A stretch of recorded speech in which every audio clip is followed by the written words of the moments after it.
details too. Just that was something that coach has hammered from day one, and that he said he could feel like in meeting rooms even today, he could see that still there. That's still like retained from the spring through the OTAs. Just I guess how does he teach in a way that really hammers home those details? He enforces it. It's kind of like if you're not on board, then it's like you're gonna fall behind, and it pushes us to want to be like great. You know what I'm saying? So you follow your teammates. You got people right to the right and left of you, encouraging you, doing more, and I think that he pushes it in a way like to where like you will understand it, and you know what I'm saying. But you have to work on it on your own as well, because if you don't, you're not gonna get it. But at the same time, I mean, we have a big group. You know what I'm saying? So a lot of guys here, a lot of young guys starting to catch on. So you're making sure he's going back, reteaching, make sure you're starting with the fundamentals and with the basics, and then working our way up. So I think it's a real big thing that he's doing that, because the details matter, small things matter. And I think the small things will lead to big things. So, no problem. Last year, you were kind of right on the fringe of starting, ended up starting, got a lot of playing time. Like, how do you feel different this year, having that experience after last year? I feel very motivated. I think I'm way more ahead of my game than I was last year, because I mean, you know what I'm saying, tore my ACL 2020, came 2021, red shirt again. And then last year was like a big eye-opener for me. Very exciting to get a taste of what college football tastes like.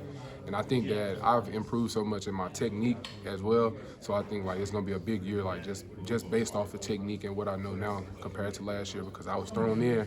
So like, you know, I finally got my chance and everything. So like I think like this team gonna go very far. And it's like, you know what I'm saying, my guys right and left of me, holding me accountable, keeping me level-headed, making sure that I'm good. Like, you know, I know what I need to know. Coach Bostad making sure I know what I need to know. We've been very detailed, knowing the plays, knowing exactly where you got to be, when you got to be there. You know what I'm saying? So that's kind of one of the big things for me. What are a couple things under Coach Bostad that you would say are different this year in the spring and summer and fall that you've noticed? I don't think he's changed. Like, I think it's still the same. Like I said, he still enforces.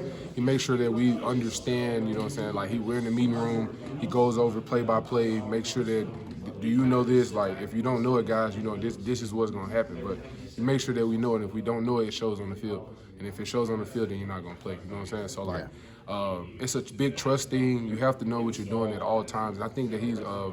I honestly don't think he's really changed much. I think that he's building off of what he taught us in the spring leading up to now. So I think it's crunch time, it's fall camp, season's right here, couple days ago, you know what I'm saying? So it's time, you know what I'm saying? So yeah, I think he's like most definitely still reinforcing those things and building off from where we started at in the spring. So. Do you think this group takes it personally that, you know, the O-line's kind of had fingers pointed at them the most last definitely. couple of years? Most definitely. I'm be honest with you, most definitely. Because that was one thing about last year, like we noticed where we was doing wrong, and then so like you can kind of see towards the end, like we started to kind of catch on with it a lot. But I think with that, what we know last season, towards the end of last season, to what we know now, I think with O-line has made a big jump. And then everybody's wanting, you know what I'm saying? They're hungry, you know, and it's time for us to step up as well. So we had to just make sure, build our offense, build our culture, make sure that we know exactly what we know, what we're doing, when we're doing it. So like, and I think that's going to be big for us this year, as long as we focus on the main goal. So. Matthew talked about how excited he is to be back on the field. How excited are you guys to have him back out there full go? I'm not going to lie. I'm very excited, especially to have him back, you know what I'm saying, after last season. But very excited. I think it's going to be big. Like I said, I think like a lot of teams like don't even think like, hey, it's IU, you know what I'm saying? We going to kick. No, all right, you know what I'm saying? So I think it's very exciting. The guys are very excited to work together. Everybody's standing together. Like I said, everybody's a team. We're communicating on both sides of the ball. I think that it's going to be, like I said, this thing's going to be a big year for us. And then just going forward, we're going to see what the season holds for us.